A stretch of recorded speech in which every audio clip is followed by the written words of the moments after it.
고맙습니다. 114쪽 펴서 맨 끝 지문입니다.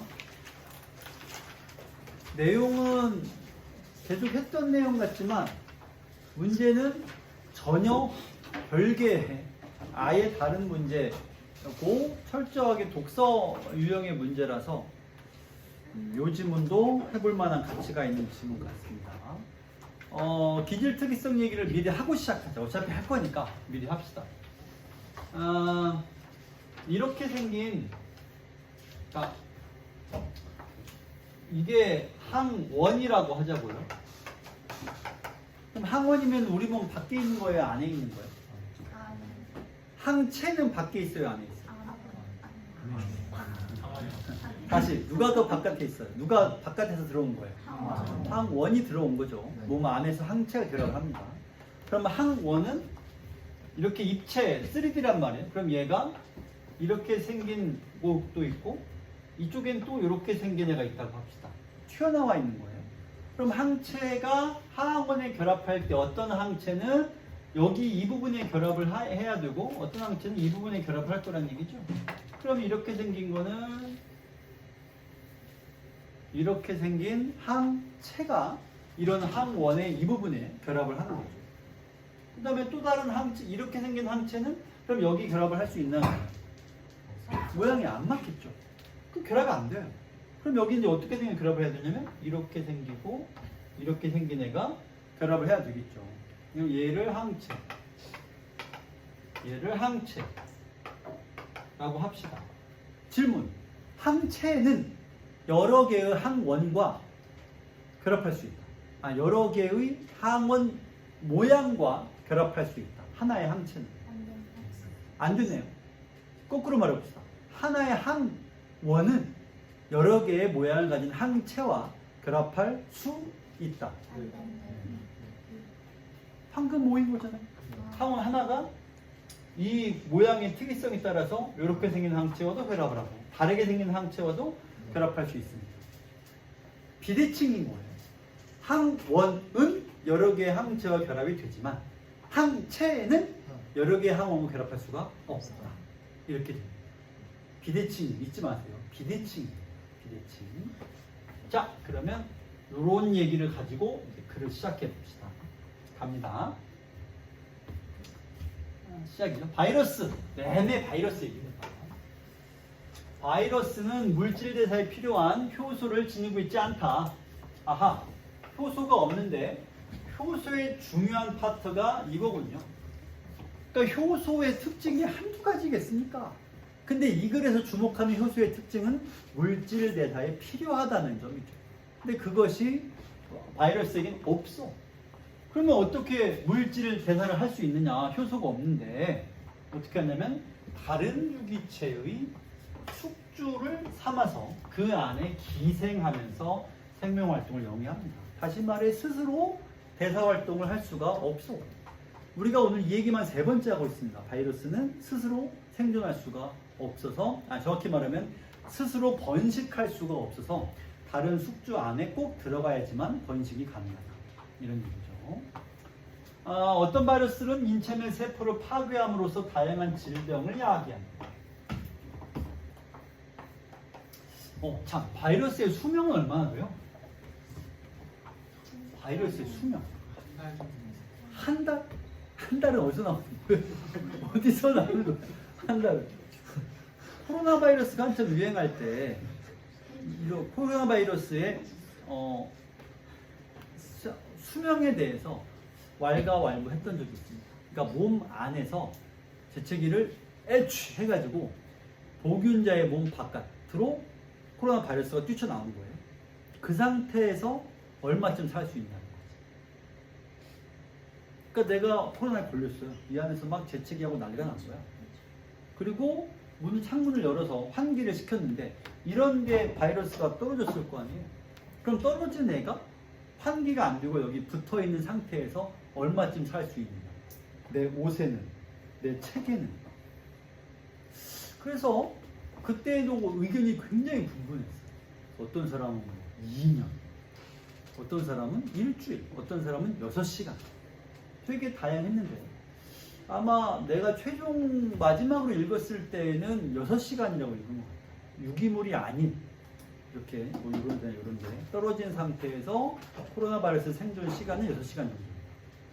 그런데 화석에서도 가끔 바이러스가 발견이 됩니다. 화석에서 발견할 정도면 대체 어떻게 되는 거예요? 수명 얼마나 오래 사는 거예요? 뭐 워낙 큰 차이가 있겠습니다.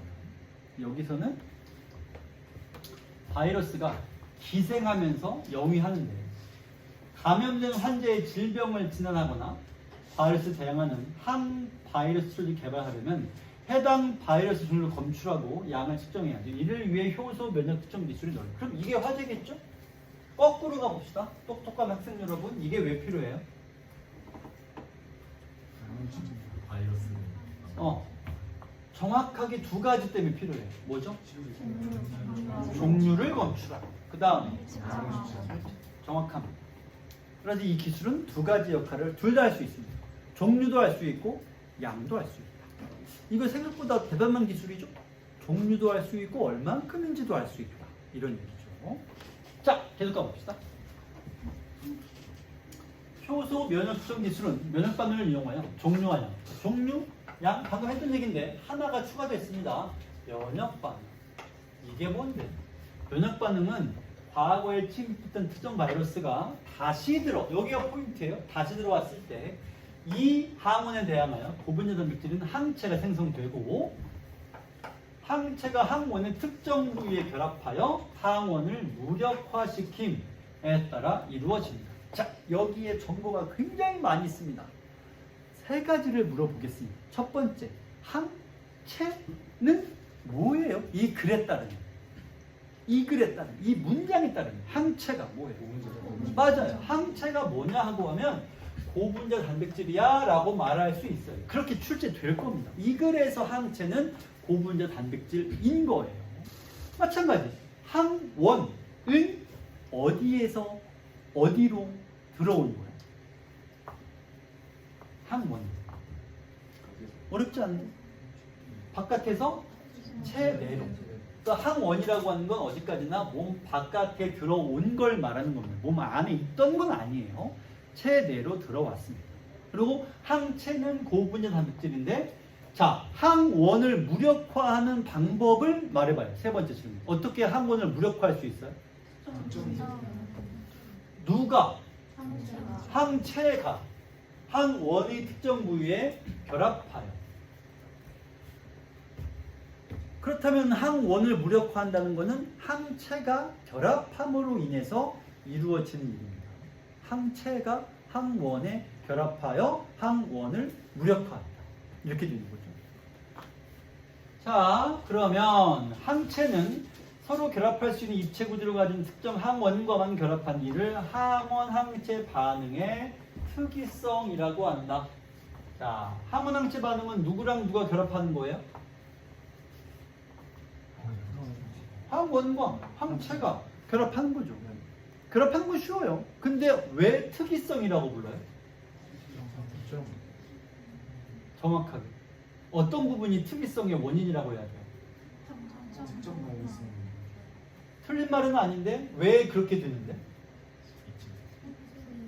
결합할 수 있는 입체 구조. 이 부분이 핵심인 거죠. 이걸 아까 우리가 얘기했잖아요. 입체 구조가 결합 가능해야지만 결합이 된다. 이거를 특이성이라고 부른다. 라는 얘기죠. 특정 항체는 항원인 특정 바이러스에만 결합할 수 있고, 자, 항체는 항원에만 결합할 수 있고요.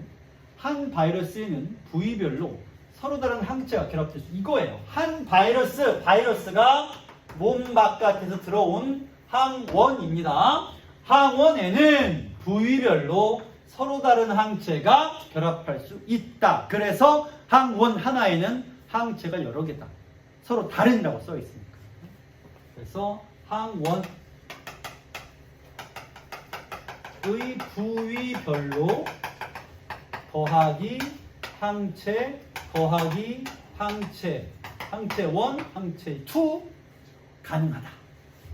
항원에는. 근데 항체 하나가 여러 개의 항원과 결합할 수는 없다. 주의하세요. 항원의 부위별로 항체는 여러 개가 가능하지만 거꾸로는 안 됩니다. 그러면 효소 면역 측정 기술, 우리의 핵심 화제이죠. 이것은 탐지하고 싶은 바이러스, 다른 말로 항원이에요. 항원의 특이성을 지닌 항체를 준비하여 항원항체 반응의 상태를 관찰하는 방법을 사용합니다. 그러니까 결과적으로는 항원에 특이적으로 결합한 항체를 준비해야 됩니다. 준비가 안 되면 항원항체 반응은 안 일어나니까.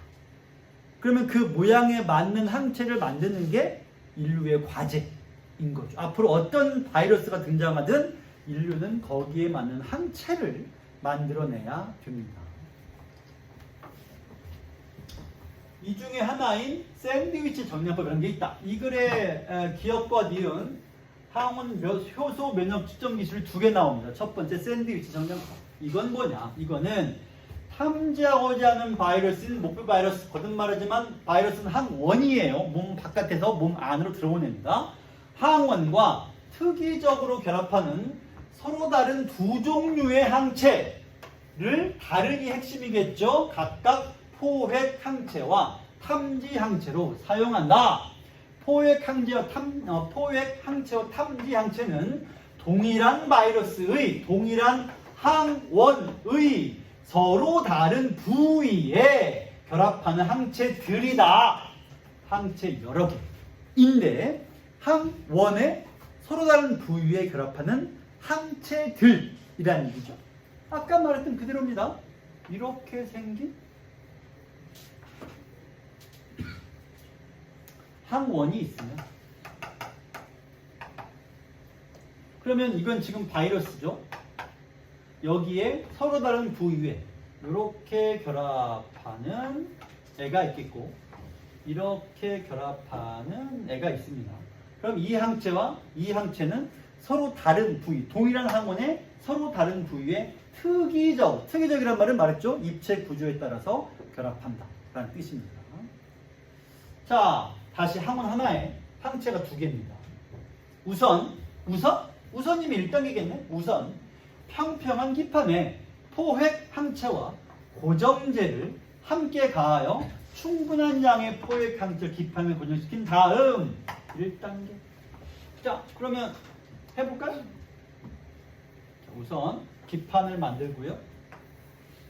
기판에 포획 항체를 하나 고정을 시킵니다. 사실 하나가 아니죠. 충분한 양의 이라고 했으니까 막 여러 개를 이렇게 막 깔아놓은 거예요. 고정제까지 붙여놨습니다. 풀로 붙여놨어요. 그 다음에 목표 바이러스 항원이죠. 항원들이 포함된 시료를 기판에 가한다. 2단계. 그러면 바이러스가 기판에 갑니다. 그러면 포획 항체 바이러스들이 결합된다. 오케이. 바이러스를 결합시켜 봅시다. 그럼 바이러스가 이렇게 이거를 바이러스라고 할게요. 결합이 되죠? 여기까지 3단계입니다. 이 상태에서 충분한 양의 탐지 항체를 또 가하여 포획되어 있는 바이러스를 결합되도록 한 뒤 4단계. 그럼 이번에는 탐지 항체를 가합니다. 그럼 탐지 항체가 가서 이렇게 결합을 합니다. 자, 그러면 위에 있는 건 탐지 항체, 아래에 있는 건 포획 항체, 가운데 있는 건 바이러스죠. 그러면 간단히 말해서 바깥에 쓸게요. 이렇게 바이러스를 양쪽에서 붙잡는 거죠. 근데 기판에 붙어있는 건 말 그대로 포획, 붙잡는 거예요. 그럼 바이러스를 붙잡았어. 붙잡은 위에다가 탐지 항체를 또 붙여요. 왜 붙이나요? 이런 걸 왜 하는 거죠? 자, 충분한 시간이 흐른 뒤에 기판을 세척 닦아버려요. 그러면 결합하지 못한 탐지 항체들을 제거합니다. 그러면 얘는 결합이 됐지만 붙어있는 애들 포획 항체 말고 부어서 결합시킨 탐지 항체, 결합 못한 탐지 항체는 세척해서 버려요. 굳이 버리는 이유가 뭘까요? 뭐 이유가 있으니까 하겠지. 자, 이제 그 다음에 핵심이죠. 갑니다. 5단계까지 했어요. 여기까지 5단계. 5단계. 자, 이제부터입니다. 그런데 탐지 항체 N은 본래 바이러스와 결합하지 않는 부위에 HRP라는 효소가 부착이 되어 있습니다. 이 탐지 항체 중 여기다가 HRP 효소를 붙여놓은 거예요. 이 효소는 반응물 분자인 기질이라는 것과 결합을 합니다. 그러니까 효소 얘기예요. 지금부터는 효소가 기질과 결합하여 효소 기질 복합체를 형성한 뒤 기질과 다시 분리되는 과정을 통해 기질을 다른 성질을 지닌 분자로 바꿔준다라고 써 있습니다. 자, 그러면 여기 보시고 HRP를 붙여놓은 항체예요. 여기에다가 무엇을 더해주냐면 기질이라는 걸 더해줍니다. 그랬더니 뭐가 형성이 되냐면 기질, 효소 기질 복합체가 형성이 돼요. 그런 뒤에 기질과 다시 분리되고요. 이 과정에서 기질이 다른 성질을 지니게 만들어줍니다. 따라서 HRP는 기질과 더해지면 기질을 성질을 바꿔주는 것이 얘의 역할입니다. 자, 하나의 효소는 특정 종류의 기질과만 결합한 여기도 특이성이 있네요. 특이성이 2개네. 이를 효소의 기질. 이거 너무 헷갈리겠는데? 특이성이 2개 나오잖아. 하나는 항원항체, 또 하나는 효소 기질. 이건 2번째예요. 효소 기질 특이성. 특이성이 2개임을 절대 잊으면 안 됩니다. 얼마든지 출제되겠죠. HRP는 기질인 TMB 용액과 반응하여 색깔을 무색에서 푸른색으로 변화시킨다. 질문! HRP가 이렇게 바뀌는 거예요? 기질이 바뀌는 거예요? 기질이 바뀌는. 왜냐면 TMB 기질과 반응하여 색깔을 무색에서 푸른색. 누구의 색깔일까요? 이 색깔은? 기질의 색이죠. 그래서 우리는 어디를 봐야 돼요? 기질을 다른 성질로 아예 바꿔줍니다. 기질을 바꿔줍니다.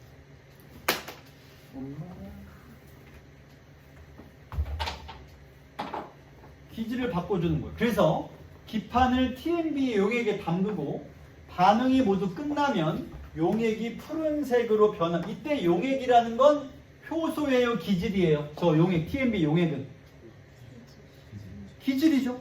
TMB 용액은 기질이에요. 기질이 푸른색으로 변한다고. 효소가 아니라 기질인 용액이 색깔이 바뀝니다. 그러면 탐지항체 양, 즉 목표 바이러스의 양의 비례 하는 만큼 색깔이 짙어집니다. 자, 칠판 보시고 처음부터 해봅시다. 여기 봐요. 기판에 붙잡을 항체를 붙였습니다. 그래놓고 바이러스 실을 쏘았어요. 이 위에 쏟았더니 바이러스가 딱 붙잡혔죠. 그 위에다 또 뭘 쏟았냐면 탐지항체를 또 쏟았습니다. 그 탐지항체가 붙잡힌 바이러스에게 또 결합을 했죠. 싹 다 씻어가지고 결합하지 않은 탐지항체는 세척해서 버렸어요. 그럼 기판에 지금 뭐가 붙어있는 거예요? 포획항체, 바이러스, 탐지항체. 이런 애들이 여러 쌍이 있습니다. 근데 이거를 어디에 집어넣었냐면 TMB 용액에 집어넣었어요. 집어넣었더니 얘도 아니고 얘에 붙어있는 HRP가 그 기질의 색을 무슨 색으로? 푸른색으로. 그러면 얘가 이 기판에 많이 있을수록 그 푸른색이 어떻게 돼? 짙어진다. 그걸 뭐라고 표현했죠? 탐지항체의 양. 탐지항체에 HRP가 붙어 있습니까? 그럼 HRP가 붙은 탐지항체 양은 무엇의 양과 같냐면 붙잡힌 바이러스의 양과 같겠죠. 그럼 푸른색으로 변하는 만큼 1차적으로 뭐가 많냐면 HRP가 많아요. HRP가 많다는 건 2차적으로 HRP가 붙어있는 탐지항체가 많아요. 탐지항체 많다는 건 3차적으로 뭐가 많아? 바이러스가 많아 라는 뜻이죠. 그럼 푸른색의 농도는 결과적으로는 뭐의 양을 말하는 거냐면 바이러스의 양을. 그래서 이거 이름이 탐지 항체인 거지. 바이러스의 양을 탐지해 주니까. 지시 항체라고 해도 되겠죠. 얼마인지를 알려주니까. 이렇게 됩니다. 어머나 세상. 이게 왜 인과로 연결이 되는가 했더니 인과는 여기 있었던 거예요. 파란색으로 바꾼다는 것은 HRP가 많다는 뜻이다. 이것은 탐지항체가 많다는 뜻이지. 그것은 바이러스가 많다는 뜻이야. 까지 인과로 오는 겁니다. 이렇게 해서 탐지항체가 많아. 즉 HRP가 많아. 즉 바이러스가 많을수록 파란색이 짙어진다. 그럼 질문. 똑똑한 학생 여러분. 왜 결합하지 못한 탐지항체를 싹 씻어버렸을까요? 정확한 측정. 정답. 근데 이게 씻지 않으면 왜 정확한 측정이 안 돼요? 씻지 않으면 농도가 쓸데없이 짙어지겠죠. 그래서 다 씻어버린 거예요. 이해되죠? 자, 이것이 첫 번째 방식, 샌드위치 정량입니다. 두 번째는 아예 다른 방법을 씁니다. 또 다른 종류인 경쟁 정량법은, 자, 얘는 달라요. 먼저 목표 바이러스와 결합할 수 있고 HRP가 부착되어 있지 않은 탐지항체. 문제는 이거죠. 부착이 안 되어 있습니다. 를 고정제로 기판에 고정시킵니다. 여기까지 1단계. 목표 바이러스를 포함된 시료를 가합니다. 이거 똑같네요. 2단계.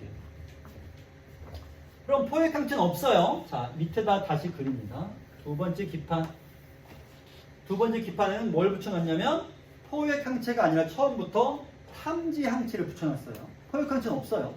똑같은 색깔로 할게요. 이렇게 생긴 탐지항체가 붙어 있습니다. 그리고 여기다가 바이러스를 가했으니 바이러스가 여기 이렇게 붙을 거예요. 이렇게 생겼죠. 그러면 동시에 탐지항체 얘와 결합할 수 있는 또 다른 바이러스인 경쟁 바이러스를 조작을 통해 생산한 후 탐지항체의 양만큼 기판을 가한다. 3단계. 그렇다면 탐지항체가 똑같이 이렇게 되어 있는 거죠. 근데 결합할 수 있는 이번에는 또 다른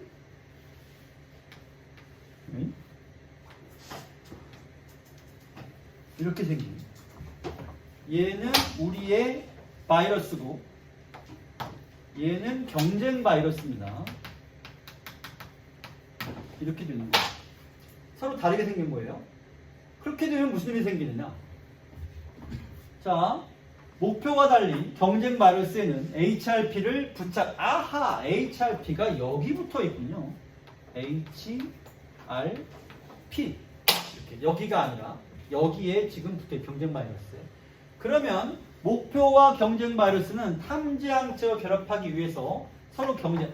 이거 어디서 배웠어요? 기출지문에서 LFIA 키트 지문의 두 번째 방식인 경쟁 방식에서 했던 거랑 비슷합니다. 둘이 서로 빨간색이랑 결합하려고 파란색과 노란색이 싸웁니다. 충분한 시간은 역시 세척을 해요. 딱 닦아내면 시료에 포함된 목표 바이러스의 양과 탐지항체와 결합하는 경쟁 바이러스의 양은 서로 반비례한다. 뭐가 반비례한다는 얘기죠? 시료에 포함된 목표 바이러스 노란색의 양과 경쟁 파란색의 양은 서로 반비례. 왜일까요? 얘가 많으면 얘는 그만큼 정답. 근데 왜요? 빨간색의 양이 한정되어 있으니까. 이것이 사실 원인인 거죠. 왜 반비례하는가? 빨간색의 양, 즉 탐지항체의 양이 한정되어 있으니까 반비례하는 거죠. 그러면 여러분 여기 말해봐요. 자, 봐요. 이충아 정신 차려. 왜 집중하고 시켜? 똑바로 앉아. 엉덩이 딱 집어넣고. 자, 이게 무슨 말이죠? 얘가 많으면 그만큼 얘는 적게 결합을 했겠죠. 색깔은 그럼 짙어지겠어요? 옅어지겠어요? 얘가 많으면 짙어지겠죠. HRP가 여기 붙어 있으니까.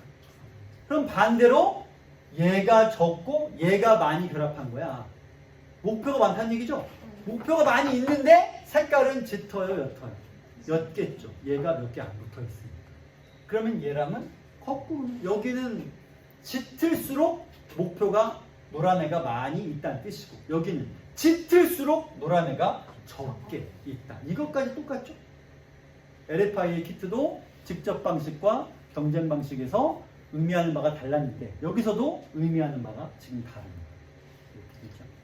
따라서 경쟁 바이러스 양이 많으면 목표 바이러스 양은 적어집니다.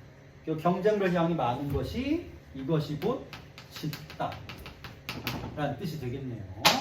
자, 그로 인해 시료의 목표 바이러스 양이 적을수록, 목표가 적을수록 우리의 목표가 적게 있어. 이 사람이 바이러스에 안 걸렸어. 그러면 TMB 용액의 푸른색 농도가 짙어진다.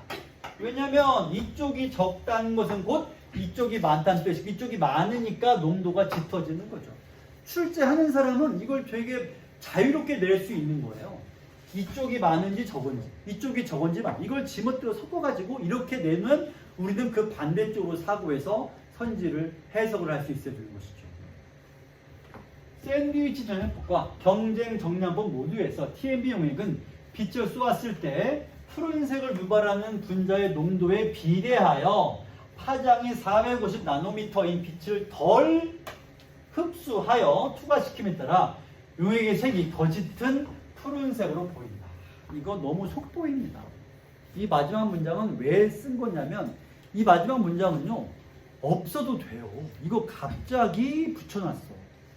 이건 그냥 생명과학과 상관이 없는 내용. 이거는 생명과학이 아니라 이거는 화학에서 우리가 하는 얘기예요. 분자의 특징이죠. 아니면 그 지구과학에서 얘기를 하고요. 물리는 이걸 다루지 않겠지. 마지막 문장은 그냥 문제 만들려고 추가하는 문장. 하나만 알면 되죠. 어디 부분이냐면 더 짙다고 하는 것은 450 나노미터를 그만큼 덜 흡수했다는 거야, 더 흡수했다는 거야. 그것만 알면 돼요. 자, 그거만 뒤에 써볼게요. 더 짙다 라고 하는 건 450 나노미터를 덜 흡수했다. 요거만 알아두면 됩니다. 그럼 이제 문제를 풀어보겠습니다. 요건 신문이 금방 끝났죠? 금방은 아닌가? 한 30분 걸렸네. 186번입니다. 윗글 내용과 일치하는 것은 1번 선지. 여러분이 말해봐요. 맞아요? 틀려요? 어때? 어떤 기질과 HRP 효소입니다. 결합하면 그 기질의 성질을 바꾼다 못 바꾼다? 어머? 아까 푸른색으로 바꾼다. 야, 이 사람들 푸른색으로 바꾼다니까. 그래서 푸른색으로 바꾼다. 냅다 1번이 답이니까 이거는 사실 출제하는 사람들 입장에서는 첫 번째 문제의 답을 1번으로 한다. 아마 가장 학생들이 의심하는 1번이 아닐까요? 설마 냅다 답이 나올까? 이런 생각이겠죠. 답은 1번입니다. 그럼 2번부터 왜 틀렸는지 말해봅시다. 2번 왜 틀려요? 어디가 틀려요? 둘 다 어쨌든 고정은 해야죠. 그게 샌드위치는 포획항체고 정량법은 탐지항체지만 고정은 해야죠. 아무튼. 그러니까 이런 것도 평가원이 출제하는 방식은 똑같아요. 여기 항체가 같은 항체야 다른 항체야? 샌드위치는 무슨 항체? 포획. 경제 정량은? 하지만 여기 2번 선지에서 항체의 종류는 얘기를 일부러 안 했죠. 어쨌든 고정을 시키니까. 이게 평가원이 내는 방식 뭐라고요? 부분들의 공통점을 가지고 출제하는 거. 부분들은 서로 다른데 선지에는 공통점을 굳이 골라내가지고 그걸 선지로 제시합니다. 그럼 맞는 말이죠. 3번.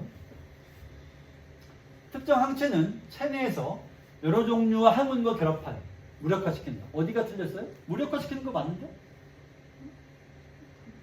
맞는 순진가요? 3번이? 틀려? 어디가 틀려? 처음부터 열심히 얘기했잖아요. 항체와 항원 간의 관계에서 하나의 항원에 여러 개의 항체가 붙을 수는 있지만 하나의 항체는 하나의 항원과만 결합합니다. 방향을 무시하니까 이걸 놓치는 거예요.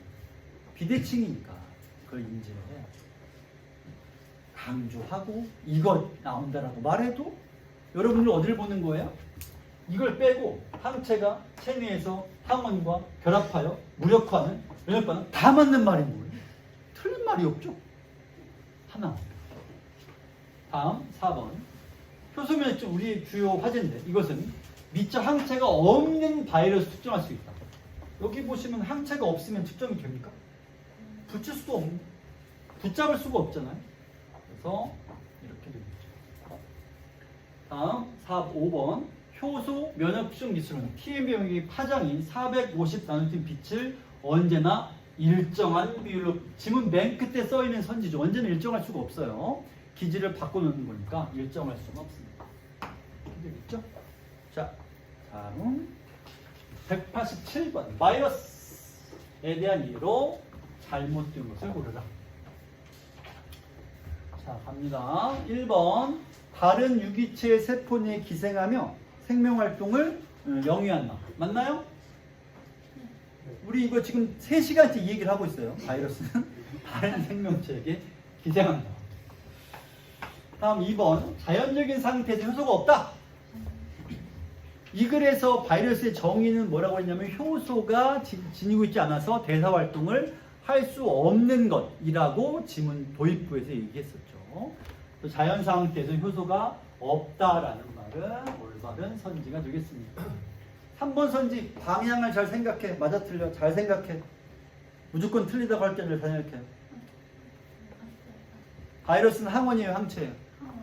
항원 하나에 항체가 여러 개 가능하죠? 네. 이거 맞는 말이에요. 방향을 계속 잘 따져봐야 되죠. 오케이. 여기도 지금 바이러스 하나에 항체가 2개 붙어 있잖아요. 4번. 이게 뭐예요? 이 글에선 이게 뭐였어? 이 글에선 항체. 얘기했잖아. 이 글에서 항체랑 고분자 단백질 이에요. 원래 항체가 그 뜻이냐고요? 아마 아닐걸요? 근데 이 글에선 이 뜻이라니까. 그래서 지문에 의거해서 문제를 풀어야 돼. 따라서 서로 다르다라는 거는 항원 항체 반응의 특이성을 정확히 설명하고 있는 거죠. 구조의 입체 구조에 따라 다르다. 그럼 5번이 틀리나요? 사람의 체내에서 이게 항체죠. 특정 항체와 특이적 결합까지 아무런 틀린 말이 없습니다. 그럼 어디가 틀릴까요? 질병을 무력화시키는 게 되니까 약이 되다가 이렇게 되겠죠? 자, 참 이번 주 목요일에 질답을 해줄 수가 없어요. 이번 주에 수업이 수토만 있잖아요. 선생님들이 출근을 이틀 하세요. 내가 좋을까요? 좋을 것 같아요? 이틀만 출근하니까. 여러분은 학부모형에다 절대로 하지 마세요. 해야 하는 이유가 한두 개가 아닌데 그 중에 하나가 무노동, 무임금이라는 게 있습니다. 무노동, 무임금. 만약 유쾌하지만은 않지. 그렇죠. 뭐 어쨌든 목요일에 출근을 안 하고 그러니까 오늘 지문 4개 풀 거예요. 지금 이게 3번째 지문이고 아직 시간이 많이 남았습니다. 4개 하나 더 풀 거고 질문을 해야지라는 것보다 조금 잘 들으시고 수요일 내일 질담은 있으니까 내일 질담이 있으니까 내일 질담 오늘 밥 어느 반이 첫 번째로 먹었어요? 유반. 그럼 내일은 CH 2반이네? 2반 처음으로 먹겠네. E, H, C, L, O, S 이렇게 가는 거죠? 오케이. 자, 그래서 잘 들어. 내일 나중에 직접 하지 마시고 지금 잘 보세요. 자, 그 다음에 여기까지 188번 기억에 대한 설명으로 잘못된 거. 기억이 지금 뭐죠? 샌드위치. 요거. 샌드위치 요겁니다. 위에 있는 거. 틀린 걸 찾고 있어요. 1번. TMB용의 분자가 탐지항체, 여기요. 탐지항체 HRP. TMB용은 기질이라고 했습니다. 기질. TMB와 결합된 상태에서 색을 바꿈에 따라 바이러스의 양을 측정할 수 있다. 너무 맞는 선지 같은데 이거 틀렸어요. 어디가 틀릴까? 심지어 내가 이거 수업하면서 강조도 안 했어. 그래서 1번을 답이라고 어디를 답이라고 찾기가 어려워요. 근데 답이긴 해. 색을 바꿈을 포함해 바뀐 게 없어. 틀린 부분이 없어 보여. 그래서 가서 다시 확인해 볼게요. 여기가 HRP 얘기입니다. 자, 다시 보자. 이 효소는 기질과 결합하여 1단계, 효소 기질 복합체를 형성한 뒤 2단계, 기질과 다시 분리되는 과정 3단계를 통해 기질을 바꿔준다라고 써 있습니다. 그럼 어디까지 가야 기질이 바뀐다는 거예요? 분리까지 가야 되죠. 그런데 이 선지는 뭐라고 말하고 있죠? 결합된 상태. 여기가 틀립니다. 여기가. 그러니까 이것도 역시 단계긴 해요. 1, 2, 3. 결합, 바꿈, 결합된 상태에서 분리까지 끝나야 마지막으로 기질이 바뀌니까. 그러니까 이것도 단계를 물은 거긴 한데 참 이 세밀한 부위까지 선지를 만들어 놓은 것이죠. 그럼 2번 볼까요? TMBA용의 색깔이 변하지 않았어요. 그러면 TMB의 색깔이 안 바뀌었다라고 하는 것은 HRP 탐지항체가 다 씻겨 나간 거예요. 그럼 다 씻겨 나갔다는 얘기는 이 노란 바이러스가 포획항체에 붙잡혔다는 거예요? 아니라는 거예요? 아니니까 다 씻겨 나간 거잖아요? 그럼 그 실에 있는 바이러스가 어떤 종류도 없어 라고 말할 수 있어요? 뭐만 없는 거예요? 우리의 목표 바이러스는 없는 게 맞지. 하지만 어떤 바이러스도 없다? 그건 아니죠. 원하는 게 없을 뿐인 거죠. 따라서 어떠한 때문에 이 말은 올바른 선지가 돼요. 목표 바이러스가 없다 그래야지 어떤 바이러스도 없다? 그럼 그건 아닌 거죠. 그건 알 수 없는 거죠. 2번 선지가 제일 매력적인 선지예요. 3번 바레스 양을 사전에 몰라요. 따라서 탐지항체를 최소한 보기 오타가 있죠. 포획이라고 써요. 포획입니다. 포획 항체 양만큼 기판에 가해야 하는 방법이다. 잠깐 보실까요? 무슨 말이냐면 포획 항체를 여기다 한 100개쯤 깔았어. 그러면 탐지항체를 최소 몇 개 이상 부어줘야 돼요? 100개 이상. 예를 들어 100개의 포획항체가 노란 애를 100개 다 잡은 거야. 근데 탐지항체를 50개만 부었어. 그럼 HRP가 50개 분량밖에 없을 거 아니에요? 그럼 제대로 된 파란 색깔이 안 나오겠죠. 그러니까 최소 포획보다는 많은 양의 탐지를 부어주고 남은 게 있으면 씻어버리면 되겠지만 얘보다 적은 수를 부어주면 안 된다라는 얘기는 이렇게 설명이 됩니다. 4번 바이러스와 결합하는 입체 구조가 포획항체와 탐지항체 서로 모양이 달라야만 탐지할 수 있다. 달라야만이라고 할 수 있느냐? 만약에 얘와 얘가 동일하다면 어떻게 했느냐라는 거예요. 그런데 처음부터 우리가 뭐라고 얘기했냐면 이 두 항체는 어떤 방식을 쓴다 그랬어요? 동일한 항원에 서로 다른 구조에 결합하는 항체이다라고 했으므로 서로 달라야만이라는 말은 올바른 선지라고 할 수 있겠죠. 모양이 같으면 안 된다. 달라야만 됩니다. 5번 세척하지 않으면 실제보다 많게 측정된다. 이 얘기도 했었죠. 세척을 해야지만 붙잡힌 애만 푸른색으로 변하게 만들 것이고 세척을 안 하면 너무 많은 탐지항체가 여기에 남아있게 될 테니까 더 짙어진다라고 여러분들이 아까 답을 했었죠. 자, 이 문제가 이게 지금 여기에 네 문제가 붙어 있는데 네 번째 문제가 좀 많이 어렵긴 한데요. 이 문제도 정답인 1번 선지도 그렇지만 나머지 2번, 3번, 특히 2번과 3번과 5번 선지가 내용을 제대로 이해해야지만 올바르다라고 납득이 되는 선지니까 요거 잘 봐줘야 됩니다. 복습할 때 요 세 선지를 잘 1번 답은 너무 좀 속된 말로 짜친 선지예요. 너무 세밀하고 지엽적인데 2, 3, 5는 원리를 제대로 파악한 걸 물어보고 있는 선지거든요.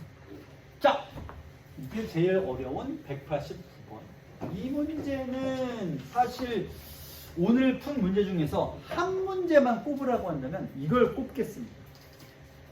어렵습니다. 잘 봐요. 과학자 갑은 샌드위치 정량법과 경쟁 정량법 중 하나를 선택하여 기판 A, B에 가해진 목표 바이러스인 X 혹은 Y를 탐지하는 실험을 수행했다. 기판 A와 B가 있습니다. 우리도 기판 A, B를 지금 그려두긴 했는데 A에는 항체 가에 결합하는 바이러스 X, 그러니까 X와 가가 결합하고요. B에는 항체 나와 결합하는 Y 이렇게 됩니다. X는 가에 결합하고 가는 X에 결합하고 나는 Y에 결합합니다. 그리고 샌드위치인 경우에는 가를 탐지한 채로 이게 샌드위치잖아요? 그럼 이거를 A라고 하지 뭐. 왜냐면 A에는 항체 가에 결합하는 바이러스가 가해져 있대. 근데 샌드위치 전략법은 가를 탐지항체로 쓴다는 거잖아요. 그러면 이 탐지항체를 우리가 요거를 이 빨간 애를 가라고 하고요. 가에는 X가 더해져요. 그래서 이거를 A 기판이라고 할 수 있습니다. A 기판에는 샌드위치 전략법을 쓰고 샌드위치 전략법에서는 가를 탐지항체로 쓴다라고 했습니다. 그리고 그 가와 결합하는 바이러스 이름은 X인 거죠. 다음 경쟁 정량법을 선택하는 경우에는 나를 탐지항체. 근데 나는 Y와 결합을 해요. 그럼 이거를 B라고 할 수는 이게 경쟁 정량법이니까 그냥 이걸 B라고 합시다. 경쟁 정량법 B죠. B의 기판에는 지금 탐지항체 요거요. 요거를 나입니다. 자, 나를 탐지항체. 그럼 이거를 나와 결합하는 건 Y가 결합을 하죠. X와 가, 나와 Y가 결합을 하고요. A는 샌드위치, B는 경쟁 정량법입니다. 그럼 이 상태로 이제 선지에 접근할 수 있을 것 같은데, 그림을 이렇게 그려두면 좀 편하긴 한데요. 그 뒤도 아직 남았습니다. 실험 결과 두 전략법을 적용한 후 TMB용에게 파장이 이만큼 빛을 쏘아 밀도를 얻었다. 이건 처음 듣는 말인데 그게 뭔데? 이게 클수록 덜 흡수되었어. 드디어 이게 써먹을 때가 나오네요. 덜 흡수되면 색깔이 어떻다고요? 더 짙다. 그러면 더 짙다는 얘기는 해당하는 HRP가 기질을 변화시키는데 그만큼 HRP가 많으니까 기질을 더 변화시켜서 더 짙은 파란색이 나옵니다. 따라서 HRP가 많아서 더 짙어졌다는 얘기는 덜 흡수되었다는 얘기고, 그리고 덜 흡수되었으면 광학 밀도가 크겠죠. 이제 하나가 더해지네요. 이렇게 되면 광학 이쪽에 쓰지 말고 이쪽에 쓸까요?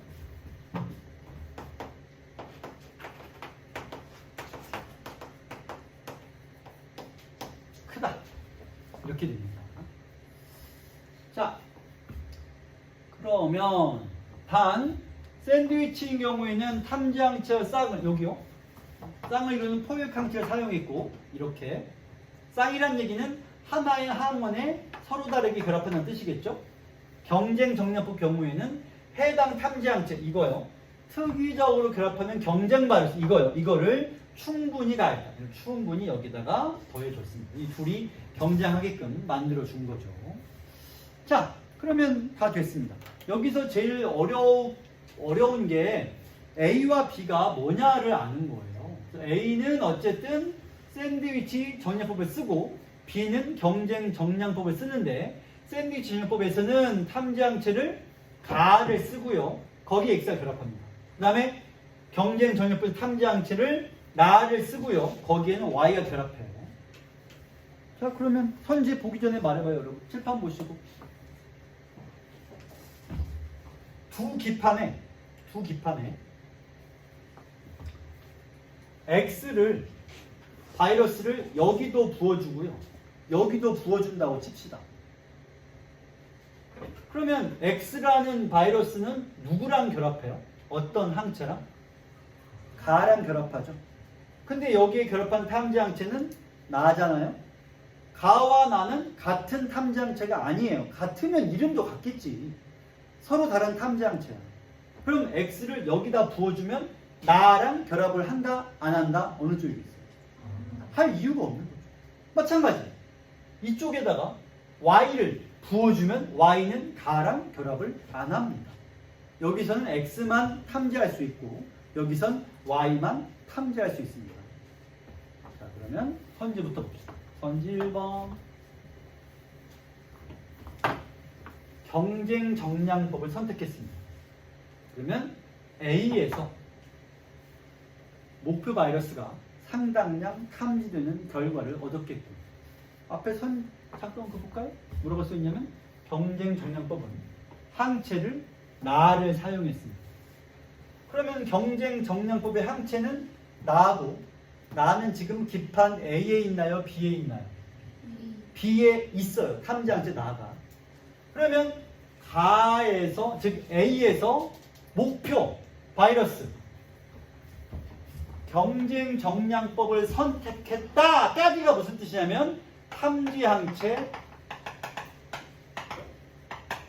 나를 사용하고 있다는 뜻입니다. 그러면 A에서 목표 바이러스를 얻을 수가 있겠냐 없겠냐 어느 쪽이겠어요? 아예 없어요. 왜냐하면 탐지 항체를 이미 나를 쓰고 있으니까. 여기는 가를 쓰고 있고 가는 X를 구하려는 거잖아. 구할 수가 없어요. 그래서 1번 선지는 처음부터 말이 안 됩니다. 1번 선지부터 벌써 여러분들이 헤매고 있는 거는 경쟁 정량법 선택이란 말 자체가 이 말이 곧 탐지 항체를 나를 쓴다는 뜻인데 A에서는 탐지 항체를 가를 쓰고 있으므로 탐지 항체 나를 쓰는 정량법이므로 가와 결합하는 바이러스는 얻을 수가 나에서는 얻을 수가 없는 상태인 겁니다. 다음 2번 샌드위치. 그럼 탐지 항체를 뭘 써요? 샌드위치면 네? 가를 쓰죠. 가를 써요. 샌드위치 이런 말은 무슨 뜻이냐? 탐지 항체를 가를 씁니다.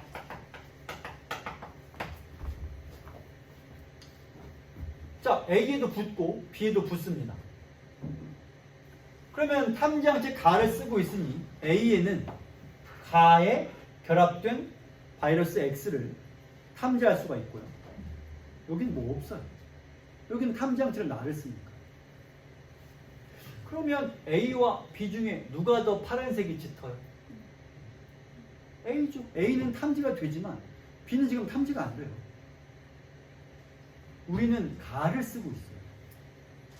그러면 푸른색을 유발하는 분자의 농도가 A에서보다 B에서. 맞아요, 틀려요? 누가 더 짙다고? A가 짙어. 근데 선이 뭐라고 써 있어? A보다 B에서 더 짙겠다. 어디가 틀리냐면 여기 이렇게 됩니다. 이 부분이 어긋나는 선지가 됩니다. 자,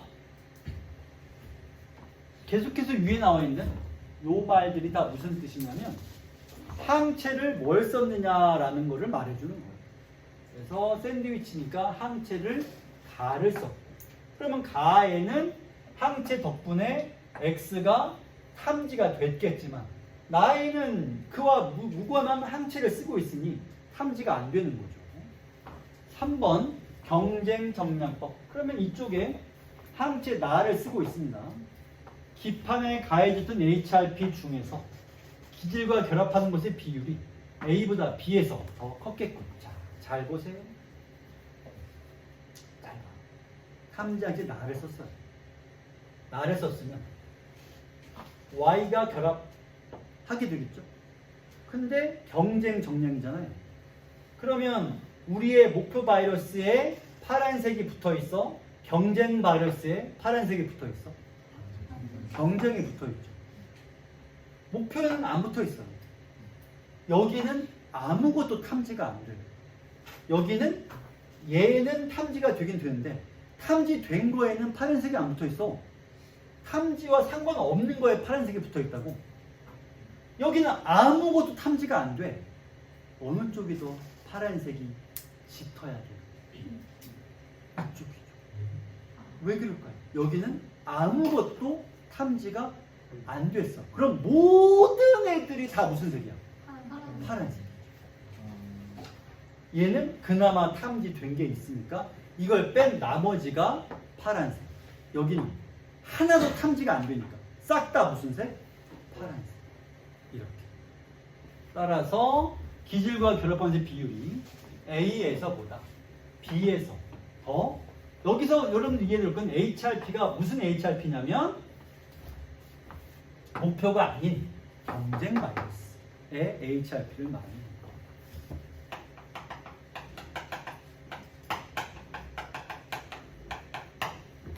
그러면 여기는 목표가 들어가 있고 Y가 목표잖아요? 그러면 Y와 결합한 애들은 만큼 파란색이 그만큼 덜 나올 건데 이쪽은 아예 목표가 없어. 싸들이 다 목표가 아닌 애들이야. 그러니까 이쪽은 완전 파란색이고 여기는 그나마 좀 덜 파란색이 될 겁니다.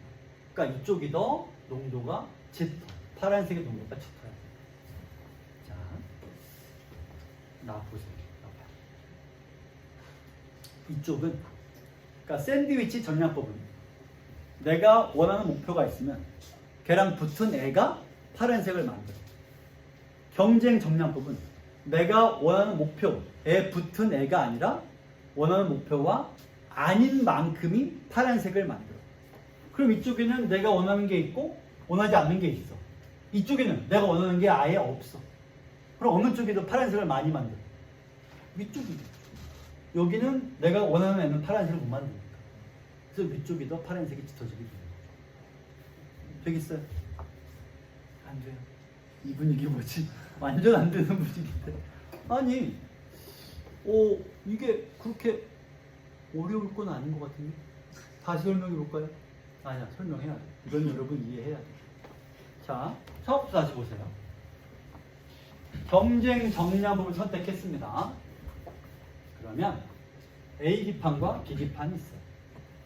그리고 B 기판의 경쟁 정량법으로에 따라서 탐지항체로 나를 쓰고 있어요. 탐지항체 나에는 Y가 결합을 해요. 그리고 탐지항체 나에 결합하는 우리의 목표 바이러스는 파란색을 냅니까? 안 냅니까? 안 내요. 여기까지 왔죠?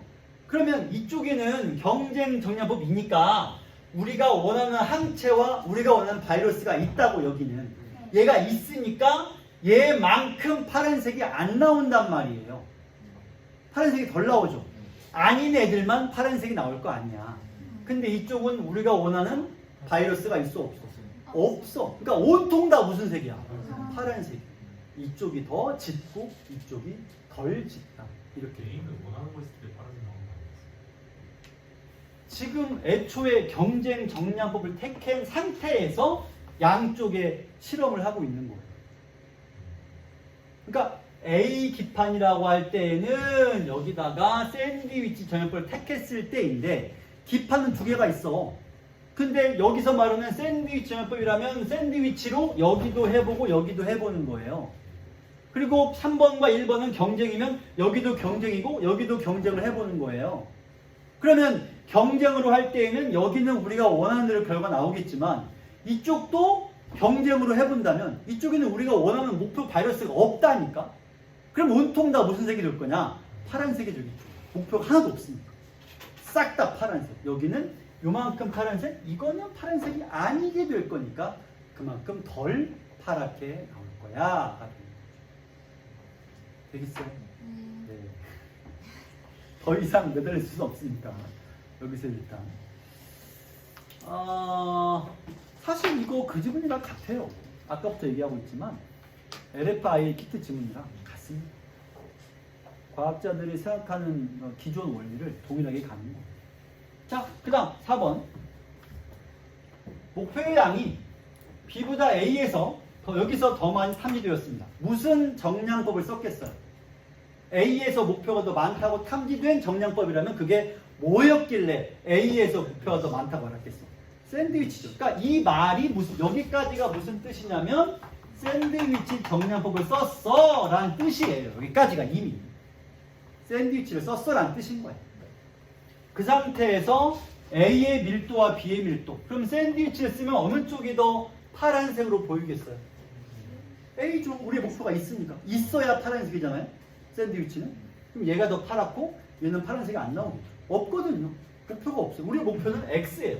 그러니까 샌드위치는 목표가 X고 경쟁은 목표가 Y야. 아예 목표가 달라요. 다음에 5번. 그럼 답이 5번인가요? 우린 지금 맞는 걸 찾고 있는데 여기도 틀렸잖아요. 이렇게. 여기도 앞뒤가 바뀌었죠. 그럼 5번이 답이냐? 5번. 탐지항체 결합하는 목표 발열스의 양이 A보다 B에서 더 많았다면. 자, 요거 말해봐. 요 말이 무슨 뜻이에요? 목표 발열스의 양이 A보다 B에서 더 많았다. 경쟁 정렬법을 쓴 거예요. 여기 우리 목표가 없으니까. 자, 그럼 여기까지가 지금 경쟁 정렬법을 쓴 거야. 이 상태에서 B에서 측정한 광학 밀도보다 A에서 측정한 광학 밀도 더. 이거 3번이랑 같은 선지네요. 어디가 더 파랗다고 그랬어? 경쟁을 쓰면. A가 더 파랗죠. 그 말이잖아요. A 밀도가 더 크게 더 파랗다. 이렇게 되죠. 3번과 5번 같은 선지예요. 그래서 3번은 앞뒤가 바뀌었고 여기는 안 바뀌었으니까 5번이 이렇습니다. 자, 마무리 짓고요. 한 지문 더. 아직 시간이 한 20분 남았으니까 쉬운 거 하나 합시다. 106쪽을 펴시고. 이거는 빔을 안 만들었어요. 그냥 가야 돼. 윤종아, 그거 전원 버튼 2번만 눌러봐. 땡큐. 자, 얘가 더 쉽습니다. 가봅시다. 106쪽이에요. 좀 빨리 읽습니다. 했던 내용이 많아서요. 바이러스 입장에서 보면 인간을 감염시키는 일이 호락호락하지 않다. 입장을 바꿔놓고 보자. 먼저 일단 체내로 들어가는 것부터가 고난의 시작이다. 우리 몸은 표피에서 분비되는 산성물질, 병원균 분해 요소 등으로 방어를 개시한다. 자, 1단계 표피. 여기서 막는 기제 2개를 말해봐요. 산성물질, 병원균 분해 요소.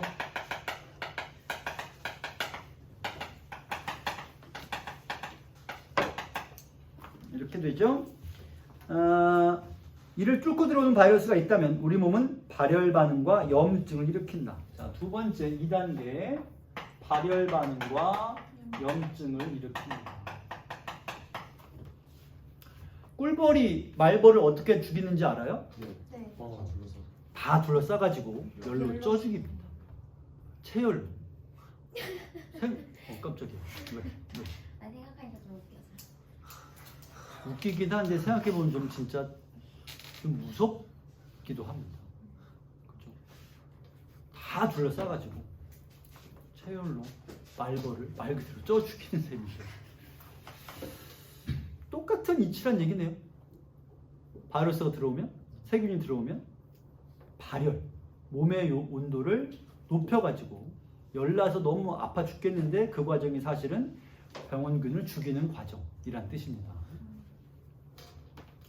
자, 발열 반응은 열에 약한 바이러스를 무력화시키고 염증은 모세 혈관 확장시켜서 인터페론 같은 항바이러스성 단백질 같은 백혈구를 감염된 조직에 대량 투입합니다. 자연살해 세포, 세 번째죠. 자연살해 세포. 이름이 좀 독특한데? 이른바 킬러 세포죠. 얘가 감염된 세포를 파괴해서 바이러스, 잠깐만, 뭘 파괴한다고요? 이건 누구 거예요? 내 세포를 내가 죽이는 거죠? 이른바 바퀴를 잡으려고 소가상간에 불을 질러버리는 거예요. 그렇잖아요. 바퀴를 때려잡겠다고 아예 집을 불태워버리는 거지. 그렇게 해서 병원균도 죽인다. 이런 일사불란한 전투가 1차 면역이다. 이것은 인류가 바이러스에 대처하기 위해 진화한 결과이다. 오, 인류가 이렇게 진화했군요. 자, 1차 면역은 감염된 세포를 죽이거나 세포 속 미토콘드리아에 신호를 보내 스스로 사멸하게 한다. 자, 밑줄을 두 군데 감염된 세포를 죽이거나 하고 그 다음에 스스로 사멸하기, 이른바 자살 신호를 보냅니다. 이거 독서 지문에도 많이 나온 얘기고요. 생명과학 시간도 이 얘기를 할 거예요. 자, 자살신호를 보내는데 그렇지 않으면 바이러스가 세포의 물질을 빼앗아 자신을 복제하고 여기 밑줄, 그 다음에 감염 확산 여기 밑줄. 요거 여러분 전쟁에서 이런 작전이 있어요. 이거 되게 무서운 작전이죠. 과거에 많이 했고요. 현대전에도 있습니다. 야라고 하는 건 그냥 들판을 말하고요. 이거는 뭐냐면 청소하다 할 때 청 깨끗하게 하는 거예요. 그럼 청야는 뭐 하는 거냐면 우리 편 도시와 집과 병장기와 음식을 싸그리 다 불태워버리는 거예요. 우리 편 건데 왜요? 적들에게 밀리고 있는 거야. 빨리 도망가야 돼. 그냥 도망가고 나면 여기 있는 걸 저기 다 쓸 거야. 무기, 음식, 건물. 그럼 싹 다 쓸 수 없게끔 만들고 가야 될 거 아니에요. 그런 걸 청야 작전. 적이 쓸 수 없게. 전쟁에서 많이 이 글 읽어보면 이 지문은 전반적으로 전쟁 같은 내용으로 글을 전개하고 있어요. 여기서도 바이러스가 적이니까 우리 적이 바이러스가 계속 우리가 지금 3시간 동안 무슨 얘기했죠? 바이러스가 숙주에 들어가서 숙주의 세포를 기생해서 그 안에서 자기를 복제한다는 얘기했죠. 그러면 그 세포를 뭐 해버려야 돼? 아예 죽여버려야죠. 그래야 바이러스가 써먹지 못할 테니까. 계속 가봅시다. 그런데 숙주가 금방 죽어버린다면 살아있는 세포가 있어야 증식할 수 있는 바이러스에게는 손해겠죠? 그래서 대표적인 호흡기염 바이러스인 아데노바이러스 밑줄 한 개 주시고요. 이거는 숙주의 면역이 자살을 명령한 세포를 도리어 살려냅니다. 대박. 섬뜩합니다. 자살을 명령한 놈을 얘는 안 돼. 너 살아. 너는 살아서 나를 증식시켜야 돼. 무서운 얘기죠. 이거 무슨 게임 속의 스토리 같아요.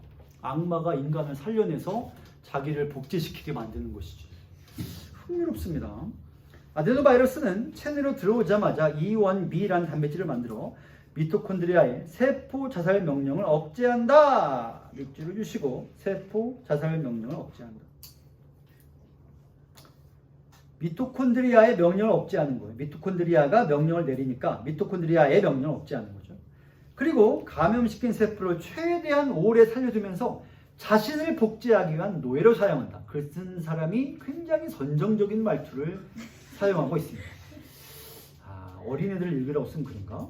이뿐만 아니다. 인유두종 바이러스 역시 밑줄 한 개 주시고요. 얘는 노예화된 세포를 더 악랄하게 부린다. 이것은 세포 속에 있는 P53이란 단백질을 무력화시켜 병든 세포인데도 무분별하게 증식하게 만듭니다. 즉 암세포를 만드는 것이다. 이 글에서 암세포는 무슨 뜻으로 쓰였어요? 그 앞에까지 병든 상태에서 무분별하게 증식하면 암세포. 세포가 병들면 원래 그 세포는 뭐 해야 돼요? 죽어야죠. 죽어야 나머지 세포가 멀쩡히 살지.